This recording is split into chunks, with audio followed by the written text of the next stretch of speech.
Hey, what's up everyone? Welcome to Beyond the Booster Vlog episode 11. And this week it's going to be a short one. Not too much to cover, but got to turn up every week. I've got to let you know that I'm still alive and breathing. So, whereabouts are we?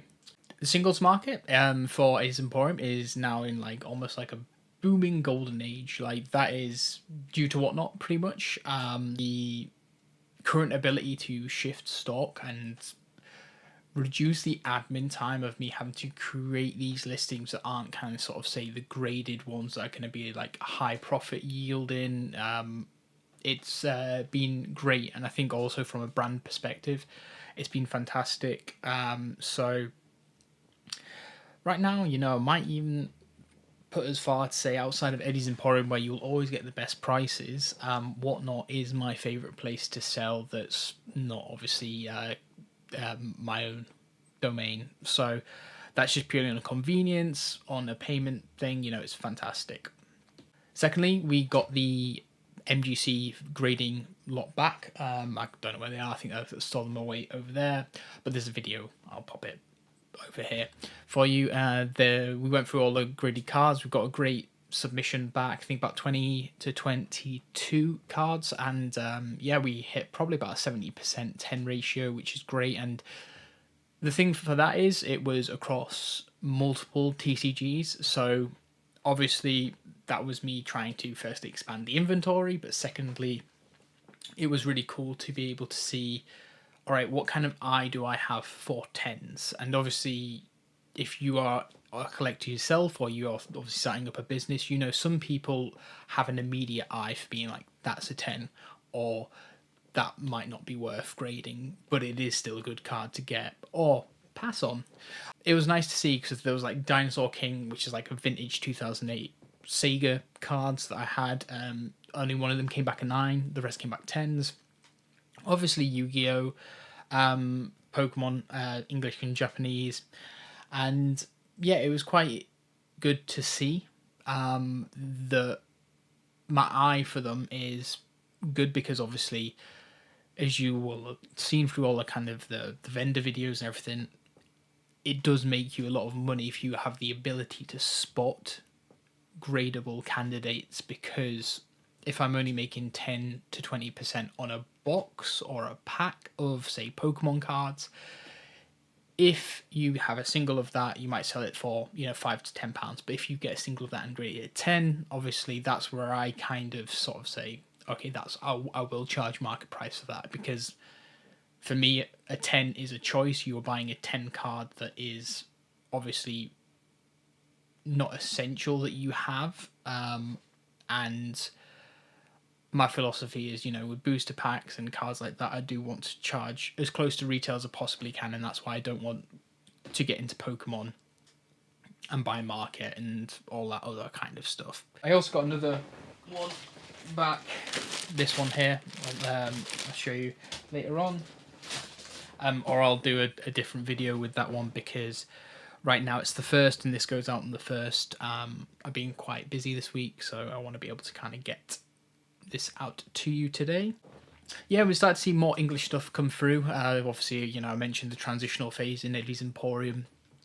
We are now starting to see some stock coming through that's English. Obviously, I wish and I would love it to be Pokemon, everything in between.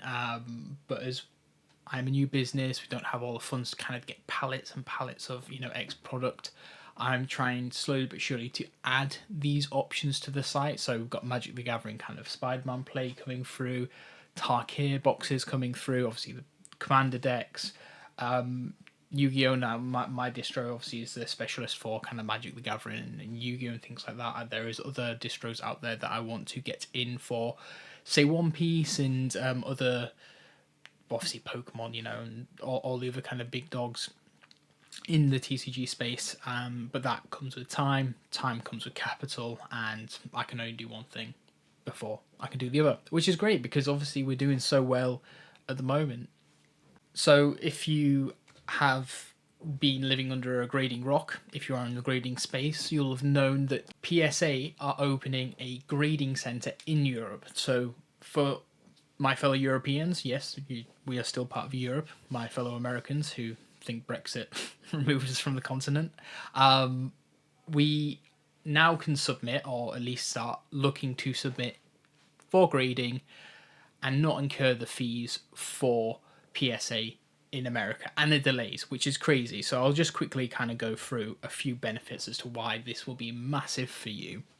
Obviously, quicker turnaround times. We're not shipping things across a longer distance, across the Atlantic, and then going through into obviously customs, then going through the mail network within the United States, which in itself is obviously a big space, depending on where the grading centers that they send it to are, because there's various ones across multiple states. Lower shipment and insurance costs, so that ultimately will bring it down to you. So if you are sending something with obviously yourself to America, you will have to pay all these insurance costs because of the distance, as I've just mentioned, and obviously other risks involved because it's out there for longer, more things can happen, it's passed between multiple hands.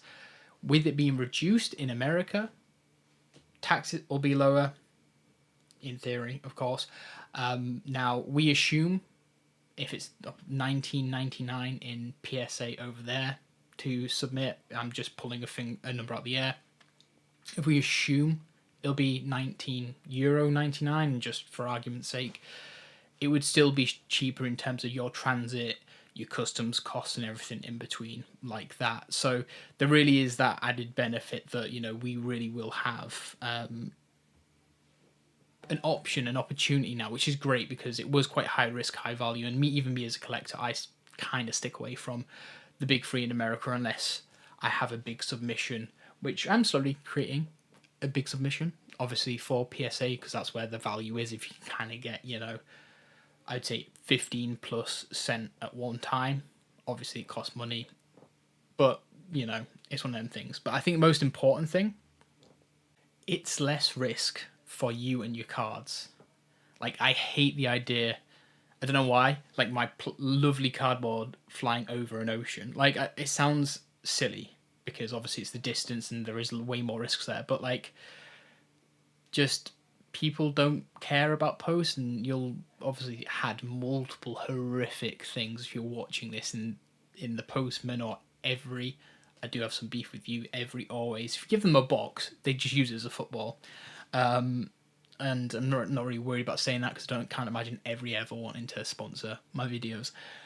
But yeah, if you are in the TCG space and wanting to post, please, anything but every. Every is the last option. And I think that is really, really great that they're doing this because, we just need like a Beckett, a CGC now for obviously the other areas of the hobby, people chasing black labels. But obviously we've got the Subcenter and other places that kind of do that. I do want to obviously say, like, still support local, MGC, Ace, all the other companies that have supported us through COVID and obviously all the borders closing, there are still such a huge market for them and they still hold a lot of value, and I do think that's going to be still massive. So, and it's good for the UK grading scene if these hold value. Like, obviously if you're planning to stay in the UK and it always has value in the UK, like, you're actually not losing out too much here. So try and stay local and support where you can, because I don't want this to be the end of so many great grading companies in the UK that are just kind of like expanding and doing so well and so many things. In other news, the pull rates for the new Mega Evolution set for the Lucario and Gardevoir are ridiculous. And like, just to kind of put you into like some context with some numbers here that PokeBeach has put out of recent, roughly 1 in 1,260 packs on average to pull the Gardevoir or the Lucario. Like, that's ridiculous. What is that, like, how many cases? Like, let's do some quick math here.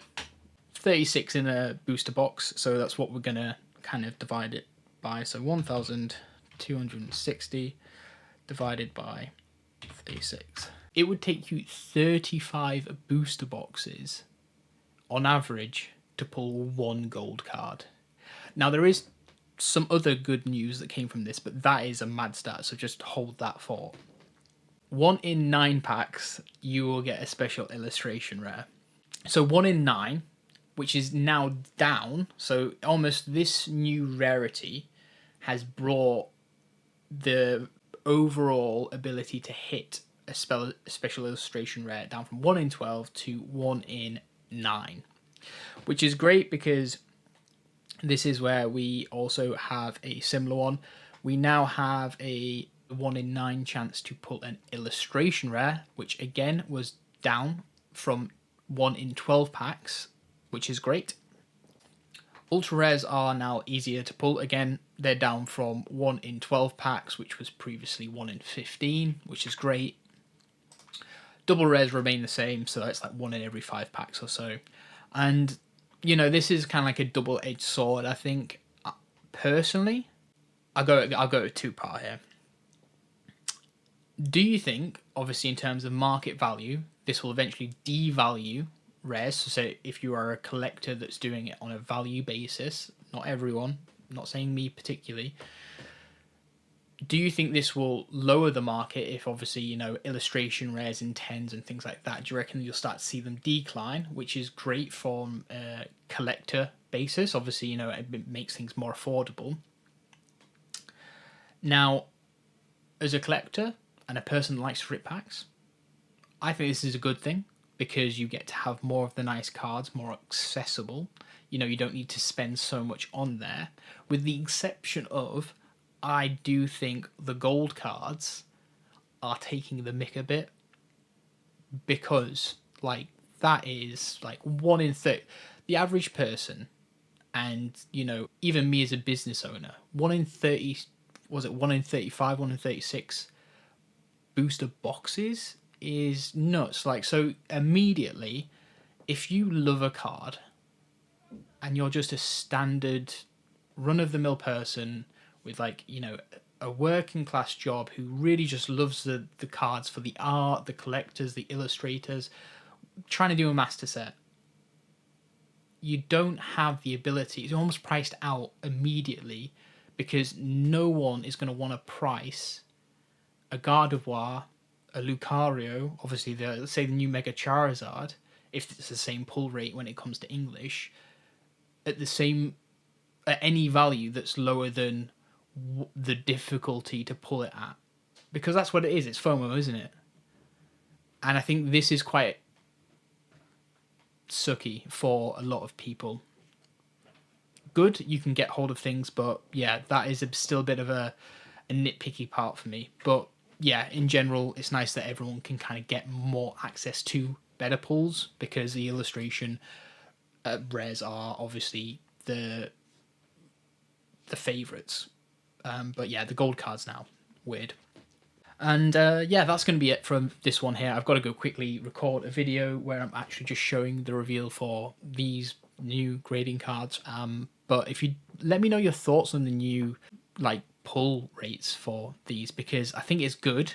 Ultimately, I think it's the best tone, with the slight negative that, you know, me, you might not be able to ever even access or see a gold etched card that is the new kind of top tier rarity. And I think this will carry on going given the general reception for these cards in the Pokemon community. But yeah, let me know.